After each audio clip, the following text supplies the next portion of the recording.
So good morning, everyone, and welcome to the December Campaigns Breakfast. My name is Sofia Parent, for those that don't know me by now. I'm the Sustainable Food Places Campaigns and Policy Coordinator at Sustain. And jointly hosting this meeting is my colleague Vera Zakharov, the Sustainable Food Places Local Action Coordinator. If you want to say hi, Vera. Hi, everybody. Nice to see you. Yeah, so a bit of Zoom etiquette just before we start. I'm sure that, by now you're all very familiar with Zoom, but here we go. We have to do this. This session is being recorded, and the recording and the presentations will be shared after this meeting with everyone registered. They will also be available on the SFP website. And please use the chat function on the right-hand side of your screen. Let's start by introducing ourselves. Why not? So tell us where you're from. And since it's December, tell us what's your favorite winter breakfast. Just type it in there. Also use this chat function to leave questions for our speakers, to share any resources that you think might be useful to others participating in this meeting. So these campaigns breakfasts are monthly meetings to connect, share with other local food campaigners in the Sustainable Food Places universe and beyond. We have tea, coffee, hence the name, Campaigns Breakfast, but that's not the only thing we do here. We bring to these meetings national updates on issues related to the food campaigns that we run. We share your campaign progress, your campaign experiences. So it's a forum for us to learn from each other. And this session is almost textbook because in the first part, we will look at a national issue, the public consultation to end online HFSS advertising. And in the second part, we have a campaigner sharing what they've been up to in Glasgow. So my colleague Vera will cover the public consultation to end online HFSS advertising. It will come as no surprise to you that we very much welcome this consultation, as the bulk of food advertising online encourages children to eat more unhealthy products at the expense of healthy food, undermining the role of parents, educators, and the work of so many public health teams, local sugar smart campaigns, and other organizations. And many of you are here today. So I'm sure you feel equally frustrated by all of this. And Sustain is preparing a response, and we would like to encourage local public health teams, food partnerships, and other organizations to submit their own responses.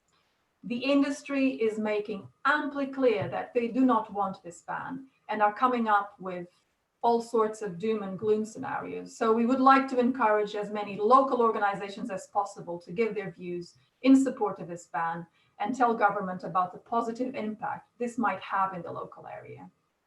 So Vera will take us through the nuts and bolts of the consultation, why you should respond, and the support Sustain can offer, and to discuss what impact this might have in your local area. So next, Grant Rickey from the Glasgow Community Food Network will share details of Glasgow's Chef Challenge. I'm sure you're all looking forward to that. So this Chef Challenge is a MasterChef style cook-off and is organized by Glasgow Community Food Network as part of the Veg Cities campaign, which is calling for more growing space in the city and for more locally grown veg in food service. It's now in the third year, but for the first time, it took place in the open air due to COVID restrictions. I'm sure we'll all look forward to learn from Grant. So this was my introduction. I'm sure you're all looking forward to hear from our speakers. So I'm going to pass on to Vera. Hi, everybody. Thanks for joining us today. So yes, Sophia mentioned we are very much supporting the proposed total ban on unhealthy food. Vera, we're having some issues with sound, so try to speak close to the microphone and keep it at the same volume. I'm really sorry to interrupt. Okay, no, that's fine. Sorry you have to stare at my face, but it won't be for long. So as Sophia mentioned, we are very supportive of this proposed ban. for a number of reasons that I will go over in a moment. But the main reason why we wanted to engage our network is this is this isn't just some random thing that's mainly for industry and for people kind of more technically involved in it. This is actually the right opportunity to share local experiences and local contexts around health and health inequality. So this is really where our local networks, Sustainable Food Places, Sugar Smart, and other local networks are really well placed to participate. So we're here to support you guys be able to do it. I know it's a difficult time coming up to Christmas. So without further ado, I'm going to share my screen and go over a presentation. But before I do, actually, I should mention my colleague Barbara Crother is here from the Children's Food Campaign. And so Children's Food Campaign has been working quite a bit on, they're pulling together Sustain's response to the consultation, but also I've been kind of looking at sort of the implications, kind of the policy context around this. So she's definitely well placed to, to kind of, if there's any technical questions or detailed questions that I might not be able to answer. So I'm really here to kind of go through how we'll be supporting you guys and really some of the reasons that I think local areas, local authorities and food partnerships. Yeah, so I'm going to share my screen, find my presentation. Oh, and there we go. So I'm aware some of you guys are not at the moment part of the Sustainable Food Places Network. So there's just like a really quick introduction. So Sustainable Food Places is really about making healthy and sustainable and equitable food a defining characteristic of where people live. We're a partnership program led by the Soil Association, Food Matters, and Sustain, the Alliance for Better Food and Farming. And you can see our funders down below. We are, the way we do this is helping cities, towns, boroughs, and counties in the UK establish a cross-sector food partnership involving local authority and public sector bodies, third sector organizations, businesses, and academic institutions, who then develop a vision, strategy, and action plan for making healthy and sustainable food a defining characteristic of their place, and working together to realize that vision through a concerted and coordinated action across a wide range of food issues. And just this week, we have witnessed the first sustainable food place to be awarded the Gold Award, the top award in the UK, and that's Brighton and Hove, which I'm very privileged to be a Brighton resident as well. Just a quick thing, these are the 6 key issues that we work on around food governance and strategy, healthy food for all, catering and procurement, building public-led good food movements, supporting a sustainable food economy, and focusing on ways to mitigate our impact on the planet. And we have over, at this point, 60 network members. So, and these are some of the campaigns that we support, including Sugar Smart, which I know, and of course, Veg Cities, which many of you guys will be either involved in or familiar with, as well as Sustainable Fish Cities and the Food Power Program. So the public consultation on the total ban of online advertising for unhealthy foods that are high in salt, sugar, and fat. So first of all, the important thing to note is that the consultation is open until the end of Tuesday, the 22nd of December. And so this is just to say, please allocate yourself some time if you're planning to put in a submission between now and then. So well, I'll go into kind of what you can do, what you don't need to do as part of it. But, it's really important to, put in your local bit to make sure as many local areas are representing their views. So the proposal is to ban all online adverts promoting food high in fat, sugar, and salt. And this ban would help protect children from developing long-term unhealthy eating habits, as well as having a positive impact on adults as well. So, and this proposal is part of the government's obesity strategy, which was released at the end of this summer, which sits alongside other measures, including a 9 p.m. watershed on TV and streaming of unhealthy food ads, as well as ending multi-buy promotions in store and online, mandatory calorie labeling for large hospitality settings, and further consultations on nutrition labeling. I think one has already taken place. I think another one is still to come. And so, yeah, the other thing to say is like our role here is we'll be supplying Sustain's official response and sharing that with you guys, as well as further detailed position papers and guidance from some of our alliance members that can help you to kind of, think about your arguments. And then a guide to the questions, meaning, the most important questions to focus on. And this is just to say that it's a lengthy consultation. I think there are 36 questions, but you are not required to answer all of them. I mean, a lot of them will not be relevant to local authorities or local areas. So you don't have to have an answer for everything. So I just wanted to quickly go into why this ban is needed, why we're supporting this. I've taken quite a lot of this from the Obesity Health Alliance position paper on it. So firstly, there's really strong evidence linking junk food marketing to child overweight and obesity. In the UK, we have an established principle that food marketing causes harm and needs restriction. I think on that as a country at this point, we are in agreement. What we are now in a stage of doing is establishing the detail on the implementation of such restriction. So there's also ample evidence of pester power, including on junk food marketing and its impacts on obesity outcomes in children and young people.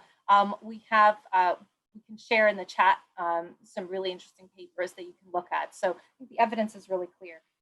So the other thing is that due to multiple formats, fast changing digital marketing approaches, and challenges around regulation of the online space, a total ban is the most effective way to protect children's and adults' health. So that's why we're talking about an outright ban rather than anything that looks like a watershed. It's proven extremely difficult to regulate what happens online.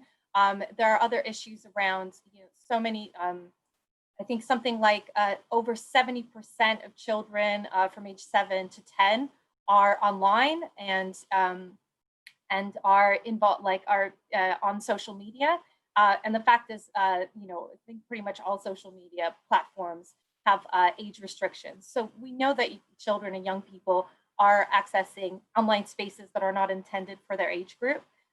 So, for example, like sharing devices with their families. So we have to recognize that the space, you cannot age restrict like the way that you can perhaps on television. So the other thing is that companies are shifting more of their focus online and online promotion.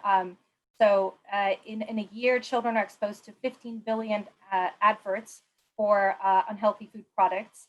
So I kind of did a really quick and rough estimate. So a very rough and actually not a good way of looking at this, but on average, it's about 1,275 ads per child. But actually, in reality, some children watch a lot more content than other children do. So we're talking about a much worse impact on some children than others. So the other thing to mention, this ban would be world leading. So taking steps to end all junk food marketing online would go further than any other country in protecting children and show the government's commitment to addressing obesity. So this is actually a momentous occasion to take a much needed step forward, but also to show other countries that it can be done. And I think the world is definitely watching us. And the other thing is that, well, brands, they're spending, up to 800 million pounds per year on food ads, and they're increasingly, as I said, focusing online. So this is really the space to start looking at regulation. I mean, the TV watershed ban, that's fantastic, but we really need to be focusing on that. And so this is a snapshot of just in one quarter of this year, the number of ads that were promoting HFSS products from 29 advertisers breaching rules. So this is just ads. This basically shows just the kind of like the scope of it. So and it's a small number of ads in a way, but actually being seen by millions of children. And at the moment, regulation means that regulation steps in like after an ad is seen. So the only thing that can be done is sort of after the damage has been done. And this is just another kind of quick thing to mention is the role of influencers and sort of like the really complex context in which advertisers are getting products out there. It's not as simple as a banner ad. It's a lot of this kind of stuff that for example, a relationship between a social media influencer and KFC. And that this is, you know, even if basically this is kind of, it would be really difficult to kind of say what is and isn't allowed if there isn't an outright ban. But also this is a reminder, I mean, social media influencers have a huge reach with children. So this has a massive impact. Basically what we're gonna do to support you, as I mentioned, we're gonna share our consultation response. Actually, I haven't checked yet if we can share the other position papers yet, but I think at some point we will have stuff from our Sustain Alliance members to share as well. So some really compelling information there, and guidance on the consultation questions, and highlighting where you have opportunities to share local examples. And so, yeah, just as a reminder, you don't need to have all the answers. This is really an opportunity for you to talk about the local context in your local area and why you, as an organization, you within your professional role feel this is the right way forward. So yeah, do allocate some time to complete the response if you're planning to do so. I'm going to share some links after I chat, so you can start looking at this even before you get our resources. And please do share your responses with us if you can. And on that note, do get in touch if you haven't let Ren or myself know that you will be submitting a response. Please do, because I think it's really useful for us to know the scale of participation within our network. I'll leave it there, but obviously this is a real space for questions as well.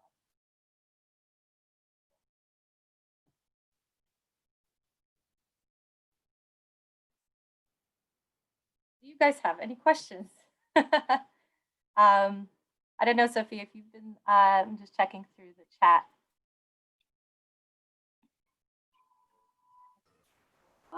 Apologies for that. My computer is a bit slow here. I was trying to unmute myself and it was taking ages.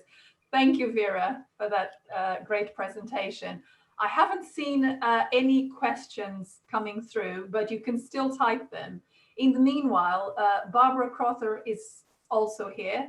She's the Children's Food Campaign Coordinator at Sustain, and it would be great for her to tell us a few more words about the consultation and a few more points about the consultation and how you can participate. Barbara. Yeah, thanks, Sophia. I just wanted to make a couple of clarifications. So to build on what Vera said. So firstly, one of the things the advertising industry is doing is they're trying to make people believe that this is every type of HFSS product. So they keep citing things like avocados and olive oil and stuff, and actually it doesn't include those. So the products that are in scope of this advertising ban are the list of product categories that sit under the government's sugar reduction and calorie reduction programs, which are the ones that have been highlighted as being the biggest contributors to child obesity, but also products that can be reformulated. So and there are also some exemptions being proposed. So companies will still be able to provide factual information about their products.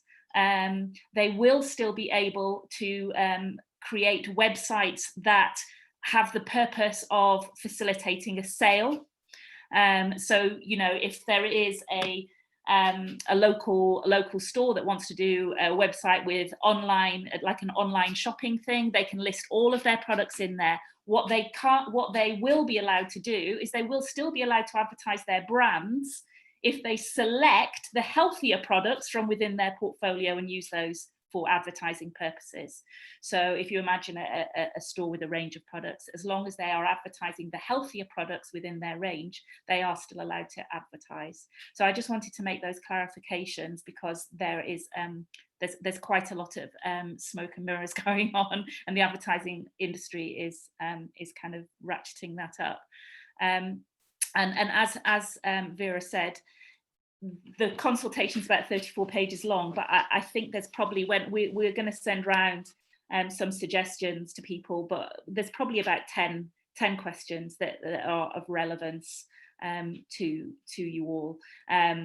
And one of the questions is also around displacement activity. And I think that we had a really interesting meeting with some advertising professionals recently, and they think that there is unlikely to be a significant shift of advertising revenues into outdoor, which I know a lot of you would be concerned about as local food places, because because outdoor doesn't facilitate a sale in quite the same way as online, where you can click through to an online shopping link.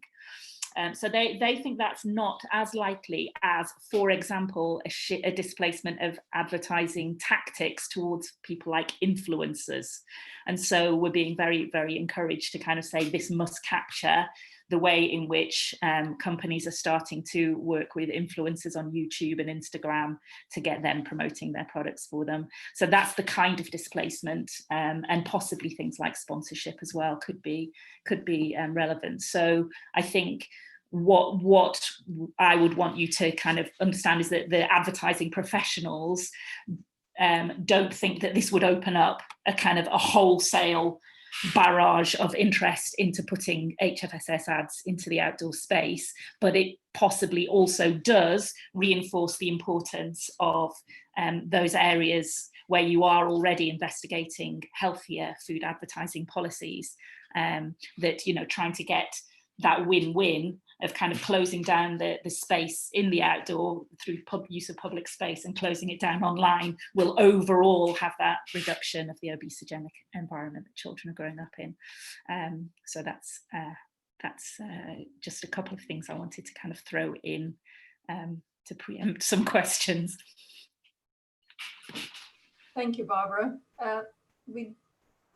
Vera, you want to add something? And we also have a question from Hillary, for you too, for Barbara and Vera, about what are the biggest rocks in the pool? I love the expression. Where is most resistance coming from, overtly or covertly?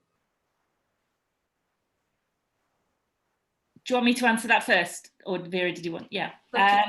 So I think the biggest sticking points are around, so websites and email is currently in scope, and we're having quite a lively debate about how far these should be red lines. So there's a difference between going onto a website and having banner ads kind of thrown in your face, and actually going to the website of a brand or of a company where you've actually actively sought out that brand. And so things like listings of small restaurants on TripAdvisor, for example, as far as we can tell, that's not in scope of this, but we're just trying to kind of clarify how far that kind of website restriction. And if somebody signs up to be on an email list of a company, then they have opted in to those communications. So, and we're kind of wondering, you know, are we going to die in a ditch over what companies can put on their own websites? Probably not, because very few people go to people's own websites, especially the big brands. So who sits looking at the Twix website? Very few of us. What we do is and that's why the advertising mantra is to kind of, you know, if you want to fish, go to where the fishes are. And so brands basically put their ads everywhere else, and actually their websites don't have that much traffic, a surprisingly low amount of traffic. Their social media channels do. And so so we are very much supportive of the restrictions applying to social media channels, because HFSS brands can set their channels to private. So they can set their channels, and they can set their shareability so that content can only be seen for people who are actively visiting their channel, rather than their channel then starting to populate elsewhere that people might be visiting. So those are some of the kind of the knotty issues that we're currently working through. But overall, I think our position is, if we don't say we support this, who will? So let's all say we support this. And the reason that we're not suggesting that you all sign on to our submission, but actually, you know, even if you only answer 3 or 4 questions in that consultation, get your answer in, because at some point the Department for Health will come out and say, we had 500 responses and X number were supportive of these proposals. There may be some tweaks and there may be some pushback, but actually, you know, we kind of want to make sure that they do get some solid support coming in from the public health networks. I have a question, actually. I wonder if I'm preempting a question, just thinking about this from a local authority perspective. Who would be really best placed to be the named person to fill out the submission, or does it not kind of really matter as long as someone from the public health? Sorry, Vera, your sound is gone. Oh, okay. I mean, within a food partnership, I imagine, food partnership lead is really well placed to fill out the submission. But thinking about local authority, does it matter who from the public health team fills it out, or is it that it's filled out on behalf of that public health team? Yeah, I think it's, so you put in the name of it and you put in the name of an organization. So it's the name of the organization that will count. Great. Thank you so much, Vera and Barbara. You've heard it, guys. If you don't support this ban, no one else will. It's really important you all submit your views to this consultation. I'm sure we're all tired of tinkering around the edges, so here is the opportunity to do something big and have your say.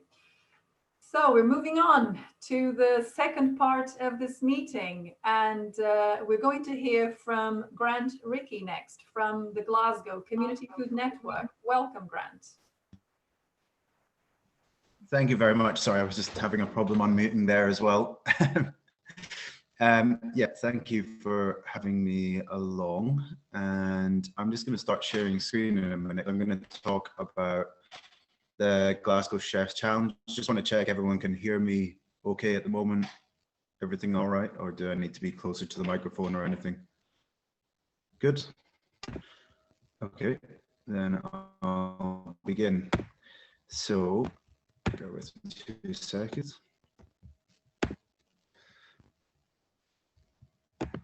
Okay, so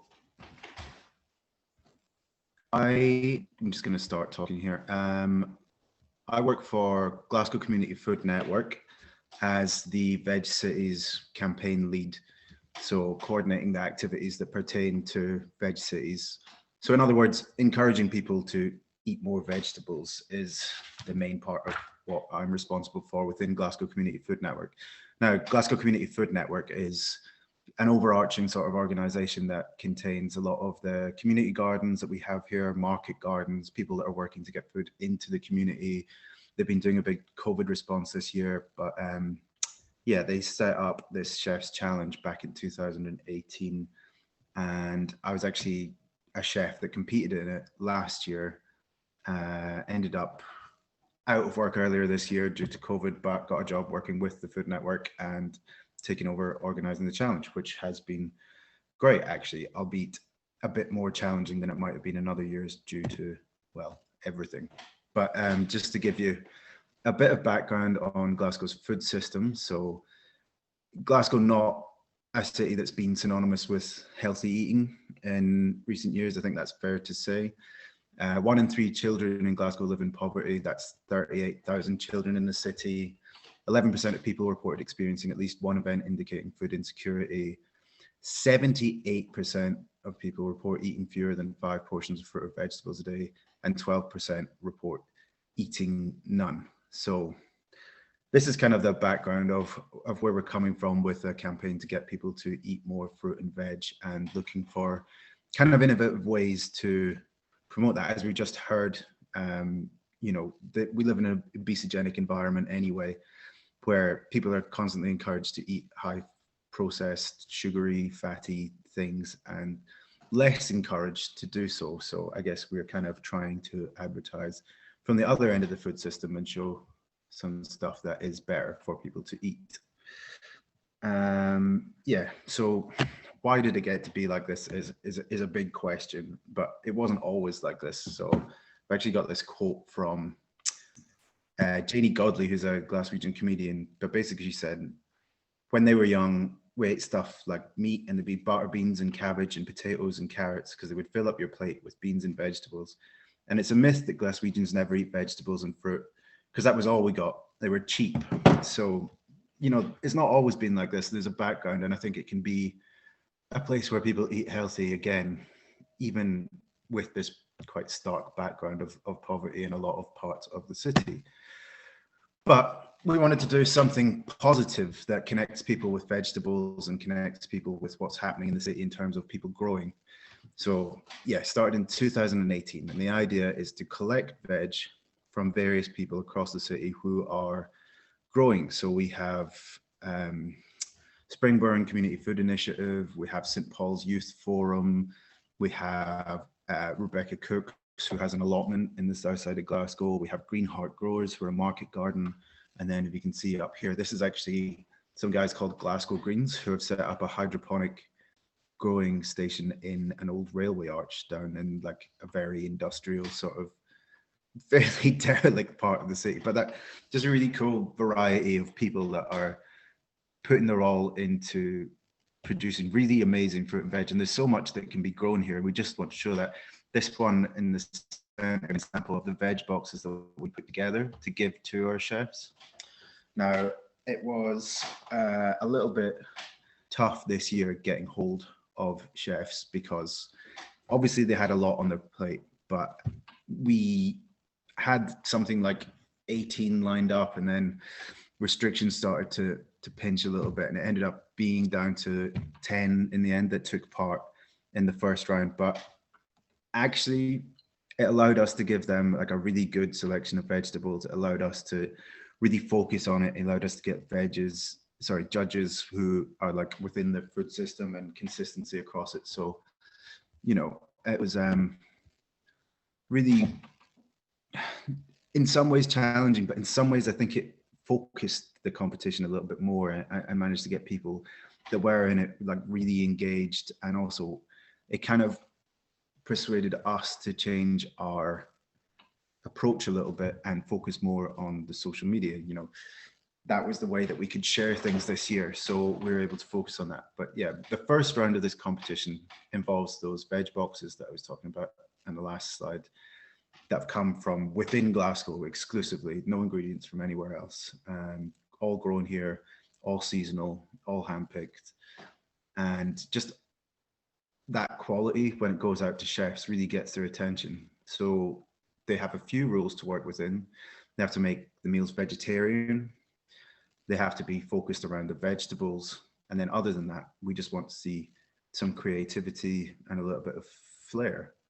So yeah, this is just some of the sort of material we wanted to get across, that we're in an urban context, but there's food everywhere. We just want to get people cooking seasonal and know what's actually seasonal, because too many chefs are going to be cooking seasonal according to, you know, like a poster that they have hanging up on the wall in the kitchen, and not according to what actually is in season around them. So tomatoes have a completely different season here to what they do down near London, because we have different length of days, we have different temperatures, we have all of that sort of stuff. So truly seasonal, like really getting into what is ripe at the moment.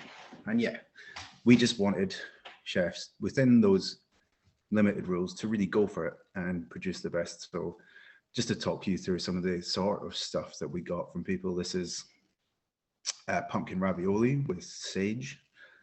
We had somebody make their own ricotta with heritage tomatoes and green tomatoes and lovage. And then there's a twice baked souffle with tomato chutney and various micro herbs, and that had some bay leaves through it.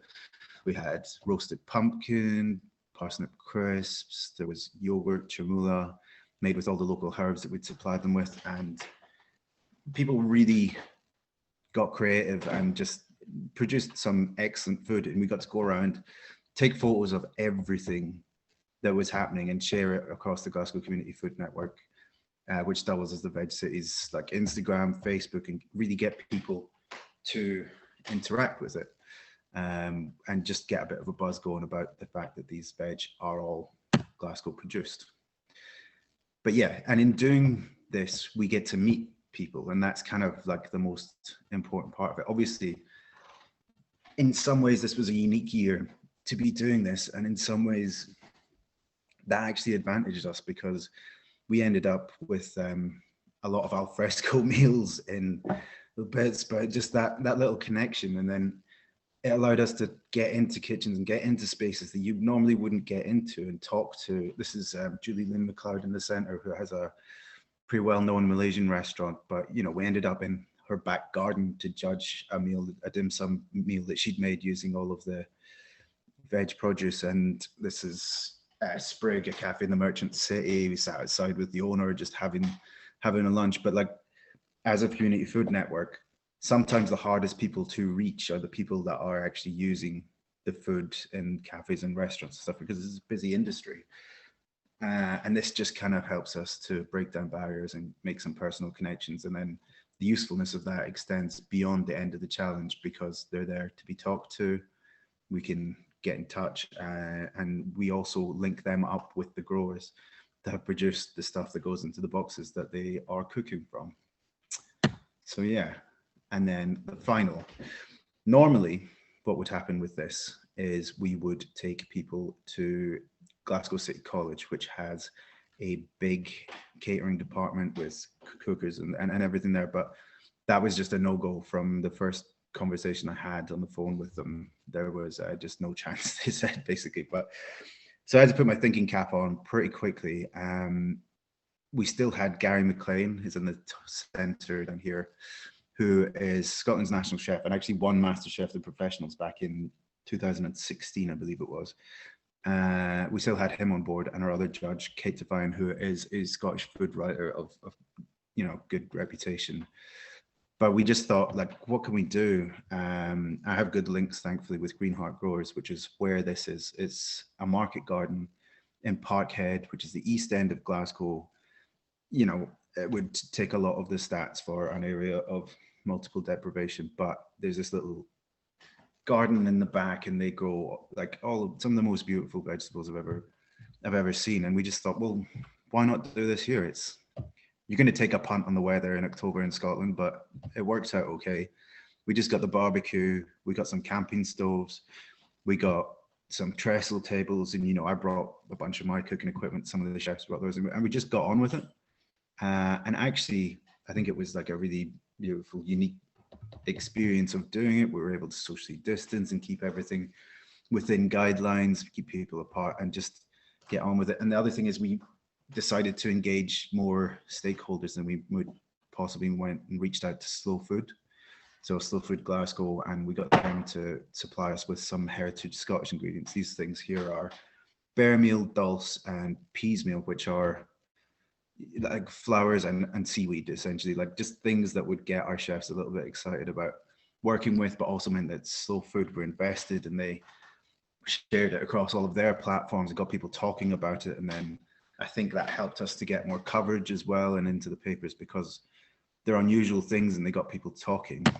So yeah, press coverage, as I said, it's pretty good. We managed to get Kate Devine, who's one of the judges, wrote a double page spread for the National Sunday paper. We were 20,000 reach on Facebook, 660 likes across various posts, Instagram, 667 likes from the community in various posts. And then there was also the word of mouth, which is harder to quantify, shared by competitors, growers, and judges. For example, we got Beth, who was one of our directors at Glasgow Community Food Network, wrote a profile for every single grower that took part in it. There was nine of them, 9 different things, and we did a profile, shared that across all the social media, so people could read about them, links to the website if they had it, links to their social media otherwise. And I wrote reviews based on what the judges had told me for each of the restaurants, so that got out there. And you know, I just gave people something to share with and engage with. So just got people talking as much as possible. But yeah, I think the main thing was we were looking towards keeping this challenge going and building for next year, where in the future, what we really want to see is some community meals. So maybe we take the final, we have people come down and the 3 finalists are cooking for the community and actually getting them to eat veg. We get more people involved, more chefs cooking, more growers donating food. we get more people going out to visit the growers and stuff when we don't have the COVID. We would have done this year, but obviously the COVID restrictions made it harder. And in general, we just want to make it a bit bigger and better. So, and help anyone that wants to try to do the same going forward. So that's me there. I'm just gonna come back to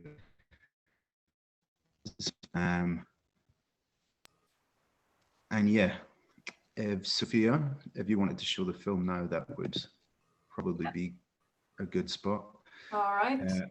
So as soon as you stop sharing your screen, I'm going to show you guys a film that Grant and his team put together.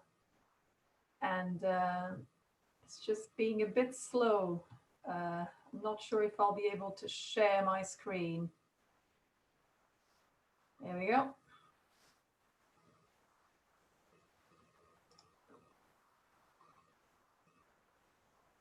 I hope you will all be able to hear this.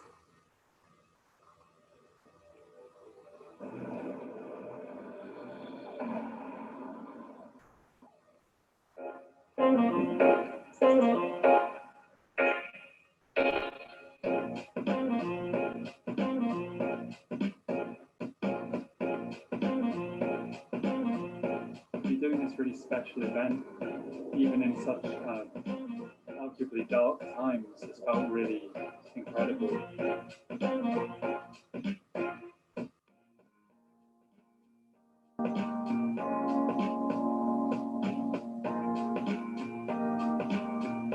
It's pretty good actually. It didn't feel like it was a competition. It was like that bar coming cooking on a barbie. Yeah, it's good for chefs to be pally rather than rivals. That's it.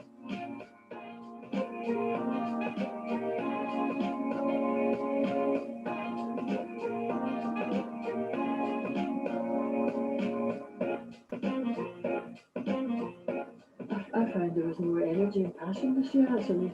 I get the feeling that the guys totally embraced the box because they were using stuff that they might not have used before. Yeah. And there's been techniques and flavours I've never seen before, which I'll certainly be nicking later on. Yeah. It only grew for about an hour or something, spread by then. The food was imaginative, modern, skillful, you know, and when you look at the environment that the guys have produced it in, you know, hats off them. Amazing, absolutely amazing.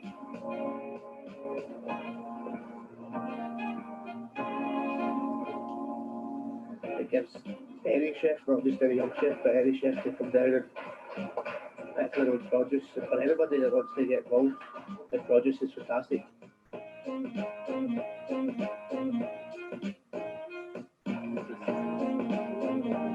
Each dish came up was better than the last, and really, really, really good food.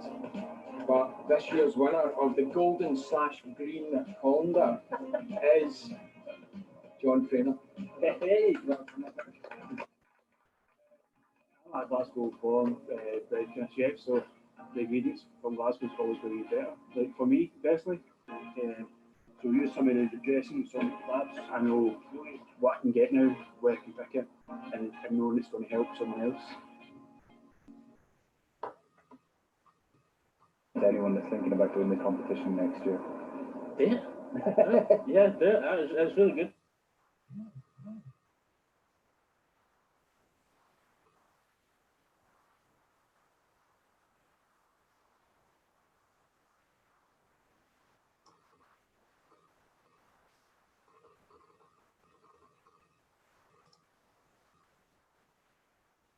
Here we go. I hope you enjoyed that. Oh, we just lost Grant. Here we go. Hope you enjoyed that film. Fantastic. I love the green colander. So congratulations to John Trainer for winning the green colander this year. And welcome back, Grant. Sorry about that. On film, but Computer just totally freaked out there. Sorry about that. Did you guys watch the film? Yeah, we've all watched the film. It was brilliant. Thank you. It was the first time for me as well, so I loved it. Okay. And we have lots of you know, great complimentary comments coming through in the chat from how appetizing the food looks to how brilliant the whole idea is. Very inspirational. So I think we might see some more chef challenges picking up next year in other parts of the UK. And what really resonated with me is that like this really good mixture of key ingredients, like, you know, the celebrity judges, the way you reach out to restaurants and break those barriers, because you know, often campaigners, we want restaurants to do this and that, to reduce sugar, to serve more veg, and this is a really good way to break those barriers, to link up with them in a celebratory manner. So really brilliant. I do have a question, and if others have any questions for Grant, feel free to pop them in the chat. It's about, I know in Glasgow you're having a big push for more space for growing in the city, and that's one of the key asks in the campaign. How's that going? Is this also helping to give more profile to that campaign ask? Yes, so so one of the graphics I shared from the start is about the Glasgow City Food Plan, which is partly Glasgow Community Food Network, but a lot of other interested parties, and a part of that is the land and growing strategy. And yeah, we're really just pushing for that. And I guess the way that this Chef's Challenge fits into all of this in the film and that is just to give profile to why it matters that we have more space for growing and what can be done with that, and just to link up people. And I guess it can be easy for the only people that know about these projects to be the people that are in quite, you know, typically left-wing community organizations and things like that. But the reason to go to restaurants is because everyone likes restaurants and to eat out and stuff. And if you get the local chefs and you get people in the paper, then you are just broadening the reach of that. And then that allows you to talk to them about things like why it matters to turn that bit of derelict land into an urban farm. And it's not just like some bougie thing that you want to do. It's got a real purpose in feeding people, and it's got a real purpose in engaging people and health outcomes in terms of helping to change ideas about diet and what is around and all of this sort of stuff. Because most people get their vegetables from the supermarket and they've come from Spain or Holland in greenhouses all year round. And just, yeah, we just want to connect people with seasonality. And if they can connect with that, then they can see the benefits of having more space for growing and the rest of that, I think. So yeah, one thing I was going to say is I've lost the chat messages that were popping up before, just so if there was anything that was a question in there that I'm not answering, I'm apologizing, and that is why. That's all right. I have another question for you actually coming from the chat, and it's no wonder. It's from Paula about impact of this work. It's a question we often ask ourselves as campaigner. But is there anything you're doing about measuring impact or after effects of the work? It's a tricky one, and it is made harder by the unique context of this year, because normally what I would be doing, Paula, at this point, or what I'd be looking to do, is to see how many of these chefs are taking up engagement with their growers to get the local food into the restaurants, and that would be a big part of the impact of this. And talking about that, and we would also organize to have chefs go down to the gardens and see where it comes from and stuff like that, which is something we will pick up next year. But it's not been possible to do it because we, like almost immediately after the end of the challenge, we were placed into level 3, which is in Scotland, you know, just off the most severe. Where we are now, we're in level 4 until the 11th of December. So we're basically almost locked down. But that's why I felt it was important to make a film, because one of the ways that this can have an impact and sharing it in a situation like this is if more people do it and organize a Chef's Challenge for next year, and we can sort of take this as a template and allow that to be used in a way that people can replicate elsewhere, then that gives us an impact that is measurable. Because like literally what you're doing, where you're going here is the connections. You are sort of in the same that web of growers and producers and chefs and the consumers that come to eat them is just making the little connections there and building on that year after year. So yeah, I hope that answers it in some ways. What I'm saying is that it's difficult to measure the impacts directly, but a lot of the benefits we believe are a bit more indirect and are there to be built upon. But hopefully things like the film, things like talking about it and sharing the idea becomes a measurable impact.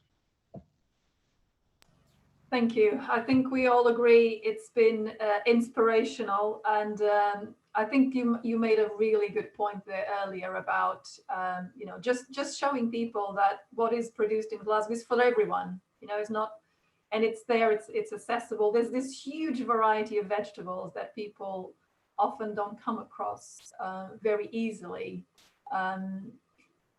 but it's for everyone. It's not exclusive to a handful of people. And the seasonality point as well, educate people about what's in season, and the point that what might be in season in the south of the UK is not what's in season in Glasgow where you live. So there's an opportunity to educate people as well. Brilliant. Thank you so much for that, Grant. We will circulate Grant's presentation and link to the video to everyone that registered. So watch out for that. I'll leave the chat open for a few minutes. And we also had a request coming through, Grant, if you don't mind sharing your email address with participants, if they want to get in touch with you and know more about the Chef Challenge. So yeah, I invite you to leave it there if you wish. And with that, I'm saying goodbye to everyone. Thank you for participating in one more Campaigns Breakfast. Stay warm, safe, and I'll see you all in January. Bye, everyone.